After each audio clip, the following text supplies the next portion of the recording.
SSC নিয়োগ বিধি নিয়ে সিঙ্গেল বেঞ্চে তারপর ডিভিশন বেঞ্চের যে রায় আসলো, এরপরে সেই রায়ে অসন্তুষ্ট হয়ে আপনার সর্বোচ্চ আদালতে গেলেন।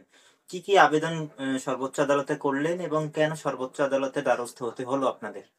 দেখুন, আমাদের সিঙ্গেল বেঞ্চে স্পষ্ট বক্তব্য ছিল, সুপ্রিম কোর্ট যে নির্দেশ দিয়েছিল 3/4/2025 সেই নির্দেশে স্পষ্ট করে বলা ছিল যে নতুন যে রিক্রুটমেন্ট প্রসেসটা হবে, ফ্রেশ যে প্রসেসটা হবে, তাতে কি কি মানতে হবে। সেখানে কিন্তু প্যারা 49-এ বলা আছে সেই পরীক্ষায় অংশগ্রহণ কারা কারা করবে, সেই পরীক্ষায় যারা নট স্পেসিফিক্যালি টেন্টেড ক্যান্ডিডেট, অর্থাৎ 16 সালের সিলেকশন প্রসেসে নট স্পেসিফিক্যালি টেন্টেড ক্যান্ডিডেটস, এখানে কিন্তু বলা হয়নি যারা অ্যাপয়েন্টি ছিল, যারা অ্যাপয়েন্টমেন্ট পেয়েছিল তাদের কথা কিন্তু বলা হয়নি। সেখানে কিন্তু বলা আছে নট স্পেসিফিক্যালি টেন্টেড ক্যান্ডিডেটস, মানে যারা অ্যাপয়েন্টমেন্ট পেয়েছে বা যারা অ্যাপয়েন্টমেন্ট পায়নি, ওয়েটিং লিস্টে ছিল, বা যারা অ্যাপয়েন্টমেন্ট পায়নি এবং ওয়েটিং লিস্টেও ছিল না, প্রত্যেকেরই কিন্তু এজ রিল্যাক্সেশনের কথা বলা ছিল। তা সত্ত্বেও কিন্তু বিশেষ করে যার নাম, যে পিটিশনার, যে মামলাকারী অরুণিমা পাল, তার বয়স এখন প্রায় 40 পার হয়ে প্রায় 44-এর কাছাকাছি, তার কিন্তু বয়সে ছাড় পাওয়ার অধিকার কিন্তু আছে সুপ্রিম কোর্টের নির্দেশের বলে। তা সত্ত্বেও কিন্তু তাকে নিয়োগের যে বয়সের ছাড়টি, ঊর্ধ্বসীমার যে বয়সের ছাড়টি, সেই এজ রিল্যাক্সেশন কিন্তু দেওয়া হয়নি। এছাড়াও ধরুন, যে নিয়মবিধি ছিল আগে 16 সালের সিলেকশন প্রসেসের যে রুলস ছিল এবং 25 সালের যে রুলসটা বের করা হয়েছে, সেই রুলের কিন্তু বিস্তর ফারাক রয়েছে। একটি সিলেকশন প্রসেস পুরো বাতিল হয়ে গেল, এত হাজার হাজার শিক্ষকরা তারা সমস্যার সম্মুখীন হলো। শুধু শিক্ষক না, পুরো এডুকেশন সিস্টেমটাই কিন্তু সমস্যার সম্মুখীন হয়েছে। তার একটাই কারণ, সেই সমস্যার একমাত্র কারণ হচ্ছে দুর্নীতি। তাহলে কি হয়, পরবর্তী যে সিলেকশন প্রসেসটি ফ্রেশ করে করার কথা বলেছে সুপ্রিম কোর্ট, সেখানে কি হয়, যাতে দুর্নীতি না হয় সেটা দেখার দায়িত্ব কিন্তু কমিশনের এবং সরকারের। কিন্তু এখানে কি দেখা গেল, আগে দুর্নীতি করেছিল, ধরা পড়ে গেছিল, সে যাতে ধরা না পড়ে, দুর্নীতির পথ যাতে আরো প্রশস্ত হয়, তাই জন্য কিন্তু সেইভাবে রুল ফ্রেম করা হলো। কি হলো, সেখানে আগে কি ছিল, 10 নাম্বার ছিল ইন্টারভিউর মার্কস, সেখানে স্বেচ্ছাধীন নাম্বার দেওয়ার একটা ব্যাপার ছিল। এখন দেখা গেল শুধু ইন্টারভিউর মার্কসে 10 নাম্বার পর্যন্ত রেখে দেয়নি, আরও 10 নাম্বার অ্যাড করা হলো লেকচার ডেমনস্ট্রেশনের নামে, মানে অর্থাৎ 20 নাম্বার কিন্তু রয়ে গেল স্বেচ্ছাধীন ক্ষমতার মাধ্যমে, সেটা কিন্তু দিতে পারে ইন্টারভিউয়ার যে থাকবে, সেখানে কিন্তু ম্যানিপুলেশন করার একটি বিস্তর সুযোগ রয়েছে। এছাড়া ইন্টারভিউ প্রসেস বা লেকচার ডেমনস্ট্রেশন যে প্রসেস, আপনি যদি প্রাইমারির দিকে তাকান, প্রাইমারিতে কিন্তু এইরকম নিয়োগের দুর্নীতির কিন্তু অভিযোগ উঠেছে। তারপরে 22 সালের যে সিলেকশন প্রসেস হয়, সেখানে কিন্তু অন ক্যামেরা ইন্টারভিউ প্রসেস হয়েছে, কিন্তু এসএসসির ক্ষেত্রে কিন্তু কোনো অন ক্যামেরা ইন্টারভিউ প্রসেসের কথা রুলসে ইনক্লুড হয়নি। এছাড়াও তার মানে আপনি দেখতে পাবেন যে নিয়োগের স্বচ্ছতার জায়গায় অস্বচ্ছতা কিভাবে বজায় রাখা হয় সেটা কিন্তু দেখা হয়েছে। সেটা গেল একটা পার্ট। কিন্তু সুপ্রিম কোর্ট এবং হাইকোর্টের যে নির্দেশ ছিল, সেখানে কিন্তু সুপ্রিম কোর্ট কখনো বা হাইকোর্ট কখনো বলেনি যে নতুন করে নিয়ম ফ্রেম করার কথা। সেখানে কিন্তু বলা আছে, বিশেষ করে হাইকোর্টের নির্দেশে বলা আছে, এসএসসি ফলো করবে নিয়োগের ক্ষেত্রে যে নিয়মবিধিগুলো রয়েছে, সেগুলো এসএসসি ফলো করবে এবং এসএসসি পলিসি ডিসিশন নিতে পারে সেই রুলগুলো ফলো করার ক্ষেত্রে। কিন্তু এসএসসিকে এই অধিকার কখনোই দেয়নি, বা সরকারকে এই অধিকার কখনোই দেয়নি যে নতুন করে রুল ফ্রেম করে আবার এই নিয়োগ সম্পন্ন করবে। সেক্ষেত্রে সেই যে সুপ্রিম কোর্টের যে নির্দেশ ছিল, সেগুলো কিন্তু ভায়োলেশন হয়েছে। এবং আরেকটি জিনিস, সেখানে সুপ্রিম কোর্ট কিন্তু স্পষ্ট বলেছিল ডিক্লেয়ার্ড ভ্যাকেন্সির কথা। এখানে শুধুমাত্র ডিক্লেয়ার্ড ভ্যাকেন্সিতে কিন্তু এই যে নোটিফিকেশনটা বা নতুন যে সিলেকশন প্রসেসটা চলছে, সেটা কিন্তু নতুন ভ্যাকেন্সিগুলো অ্যাড করা হয়েছে, ডিক্লেয়ার্ড ভ্যাকেন্সি বাদ দিয়েও। সেই বক্তব্যগুলো নিয়েই সেই জায়গায় তারা এগ্রিভড হয়ে কিন্তু মামলা করেছিল সিঙ্গেল বেঞ্চে। এবং সিঙ্গেল বেঞ্চে আরেকটি অভিযোগ ছিল যে টেন্টেড ক্যান্ডিডেটরা কিন্তু এই সিলেকশন প্রসেসে পার্টিসিপেট করতে পারছে। সিঙ্গেল বেঞ্চ যে সেই বক্তব্যটা গ্রহণ করে যে সিঙ্গেল ক্যান্ডিডেট যারা রয়েছে তাদেরকে কিন্তু বাদ দিয়ে দেয়, এই প্রসেসে তারা পার্টিসিপেট করতে পারবে না। কিন্তু বাকি যে প্রেয়ারগুলো ছিল রিট পিটিশনারদের, সেই প্রেয়ারগুলো কিন্তু গ্রহণ হয়নি। স্বাভাবিকভাবেই তারা ডিভিশন বেঞ্চে গেছে, ডিভিশন বেঞ্চেও একাধিক দিন হিয়ারিং চলে এবং তারপরে ডিভিশন বেঞ্চ কিন্তু তাদের যে প্রেয়ারগুলো সেগুলোর মান্যতা দেয়নি, তাই বাধ্য হয়ে তারা কিন্তু সুপ্রিম কোর্টের দ্বারস্থ হয়েছে। তাদের যে প্রেয়ারগুলো রয়েছে এবং ন্যায্য প্রেয়ার, যেখানে সুপ্রিম কোর্টের লিখিতভাবে যে অর্ডার রয়েছে সেই অর্ডারের বেসিসেই কিন্তু তারা এই ন্যায্য প্রেয়ারগুলো লিখেছে। আপনি যদি সুপ্রিম কোর্টের 17 তারিখের নির্দেশটা দেখেন, বোর্ডের করা একটি মামলা, পর্ষদ একটি মামলা করেছিল, সেখানে একটি মিসলেনিয়াস অ্যাপ্লিকেশন করেছিল। সেই মিসলেনিয়াস অ্যাপ্লিকেশন যখন ডিসপোজ অফ করে সুপ্রিম কোর্ট, তখন কিন্তু স্পষ্টত বলা ছিল এই যাদেরকে এই সাময়িক পিরিয়ডের জন্য অ্যালাউ করছে তাদের কিন্তু এক্সট্রা বেনিফিট কিছু দেওয়া যাবে না। কিন্তু রুলস ফ্রেম করে কি বলা হলো যে এক্সট্রা 10 নাম্বার তাদেরকে দেওয়া হবে, প্রত্যেক বছরের জন্য টিচিং এক্সপিরিয়েন্সের নামে 2 নাম্বার করে দেওয়া হবে। একটি সিলেকশন প্রসেস, যখন কম্পিটিটিভ সিলেকশন প্রসেসে আপনি দেখবেন একজন চাকরি পাওয়া এবং একজন চাকরি না পাওয়া ব্যক্তির মধ্যে ডিফারেন্স হয়, তাদের মার্কসের যে ডিফারেন্স হয় সেটা কিন্তু ফ্র্যাকশনে হয়।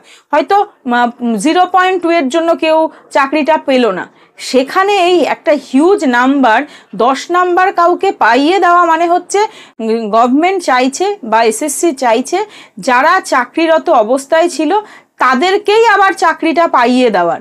অর্থাৎ যারা টেন্টেড ক্যান্ডিডেট ছিল, যারা আনটেন্টেড বা নট স্পেসিফিক্যালি টেন্টেড ক্যান্ডিডেট আছে, তাদের যারা চাকরি পেয়েছিল তাদেরকেই আবার চাকরিটা পাইয়ে দেওয়ার জন্য কিন্তু এই টিচার এক্সপিরিয়েন্সের নামে তাদের 10 নাম্বার এক্সট্রা করে দেওয়া হচ্ছে।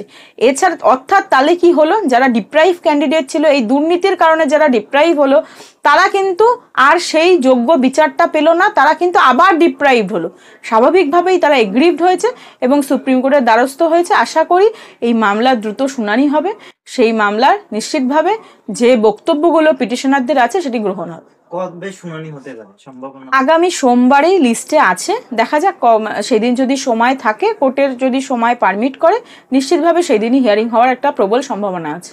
আপনি যে মন্তব্যগুলো করলেন সেখান থেকে বেশ কয়েকটা প্রশ্ন উঠে আসছে যে সুপ্রিম কোর্ট রায় অনুযায়ী আপনারা ন্যায্য দাবি নিয়ে আদালতে দ্বারস্থ হয়েছিলেন, কিন্তু কলকাতা হাইকোর্টের সিঙ্গেল বেঞ্চ, ডিভিশন বেঞ্চ আপনাদের এই দাবি বা এই ন্যায্য দাবি তো গ্রহণ করলো না। সেক্ষেত্রে আপনারা কলকাতা হাইকোর্ট কি তাহলে আপনাদের যে আর্জি ছিল সেই আর্জির সঙ্গে সহমত নয়? দেখুন, হতেই পারে কোনো বক্তব্য কোনো কোর্ট গ্রহণ করতেই পারে বা নাই করতে পারে, সেই জন্যই হায়ার বেঞ্চ রয়েছে, হায়ার ফোরাম রয়েছে এবং সেখানেই অ্যাপিল করতে হয়। আপনি এসএসসি মামলাতেও আগে যখন এসএসসি মামলা হয়েছে তখনও দেখেছেন যে অভিযোগগুলো ছিল সেগুলো কিছু ক্ষেত্রে গ্রহণ হয়েছে, কিছু ক্ষেত্রে গ্রহণ হয়। তাই তার যে অ্যাপিলেট বেঞ্চ ছিল, তারপরে যে অ্যাপিলেট বেঞ্চ ছিল, স্বাভাবিকভাবেই সেটা সুপ্রিম কোর্ট পর্যন্ত গড়িয়েছিল। স্বাভাবিকভাবে এই মামলাও সুপ্রিম কোর্ট পর্যন্ত গড়িয়েছে। আশা করি সেই মামলার যে দাবিগুলো বা যে প্রেয়ারগুলো পিটিশনে আছে সেগুলো সুপ্রিম কোর্ট নিশ্চিতভাবে গ্রহণ করবে। আপনি বললেন যে ক্যান্ডিডেট শব্দটা উল্লেখ রয়েছে, ফলে শুধুমাত্র যারা চাকরি পেয়েছে তারা যাতে বয়সের ছাড় পায় সেটা যেন না হয় বয়সের ছাড়ের ক্ষেত্রে, কিন্তু টেন্টেড এবং নন টেন্টেড কথাটা তো উল্লেখ রয়েছে। এর জাজমেন্টের বিভিন্ন জায়গায় টেন্টেড এবং নন টেন্টেড শব্দগুলো রয়েছে। সেই টেন্টেড এবং নন টেন্টেড শব্দটা তো শুধুমাত্র চাকরি যারা করছিলেন তাদের জন্যই ব্যবহার হচ্ছিল না, সেটা ব্যবহার হলেও তাহলে কিন্তু ওখানে ক্যান্ডিডেটসের কথাটা লেখা থাকতো না এবং সেখানে আরো অনেক যে ক্যান্ডিডেটস রয়েছে তাদের কথা উল্লেখ ছিল এবং দেখবেন ওখানে বলা আছে যে বয়সের ছাড় কারা কারা পাবে সেটা কিন্তু বলে দিয়েছে, সেই প্যারাগ্রাফে স্পষ্টতই বলা আছে। সেখানে কিন্তু যদি সুপ্রিম কোর্টের এটা বক্তব্য হতো যে যারা চাকরি পেয়েছে তাদেরকেই শুধু বয়সের ছাড় দেবে, সেটা কিন্তু তাহলে সেটা সুপ্রিম কোর্ট তার যে অর্ডার ছিল বা জাজমেন্ট ছিল সেখানে স্পষ্টত লিখে দিত। সুপ্রিম কোর্টের জাজমেন্ট কিন্তু এভাবে ইন্টারপ্রিটেশন করা যায় না নিজের মতো করে, যেটা রাজ্য সরকার এবং কমিশন সেটা বারবার কিন্তু নিজেদের মতন করে ইন্টারপ্রিটেশন করেছে। দেখুন, হতেই পারে সবসময় সব কোর্ট যে আপনার বক্তব্য গ্রহণ করবে তা তো নয়, তার জন্যই হায়ার ফোরাম। নিশ্চিতভাবে সেই কেউ যদি সেই রায়ে এগ্রিভড হয় হায়ার ফোরামে যাওয়ার তার অধিকার আছে, স্বাভাবিকভাবেই সে হায়ার ফোরামে গেছে। আপনি নাম্বারের কথা বললেন যে 10 নাম্বার অভিজ্ঞতার ভিত্তিতে দেওয়া হচ্ছে, যারা চাকরি করছিলেন তাদের চাকরি যাতে বজায় থাকে সেই ব্যবস্থা করার জন্য। কিন্তু সরকার যে রুল ফ্রেমস করেছে সেই রুলসে তো কোথাও উল্লেখ নেই যে শুধুমাত্র যারা চাকরি পেয়েছিলেন তাদের ক্ষেত্রে এই অভিজ্ঞতার নাম্বার দেওয়া হবে। অন্য কোনো ক্যান্ডিডেট যারা আবেদন করছেন তারা যদি কোনো বেসরকারি সংস্থায় বা সরকার পোষিত সংস্থায় যদি কোনো কাজ করে থাকেন, অভিজ্ঞতা অর্জন করে থাকেন, সেটাও তো গ্রহণযোগ্য হবে। দেখুন, ওই জন্যই তো বললাম, যদি বেসরকারি সংস্থা হয় তাহলে তো সেটা বাজারে বিক্রি হবে এক্সপিরিয়েন্স সার্টিফিকেট। তাহলে আর কদিন বাদে দেখবেন যে এক্সপিরিয়েন্স সার্টিফিকেট বাজারে বিক্রি হচ্ছে, বিক্রি হবে। এই যে আমাদের রাজ্যে এই বেসরকারি সংস্থাগুলোকে নিয়ন্ত্রণ করার জন্য কিন্তু কোনো রেগুলেটরি বডি নেই, অর্থাৎ কারা শিক্ষকতা প্রদান করেছে এটা কিন্তু সেখানে সহজেই ম্যানিপুলেশন করা যায়।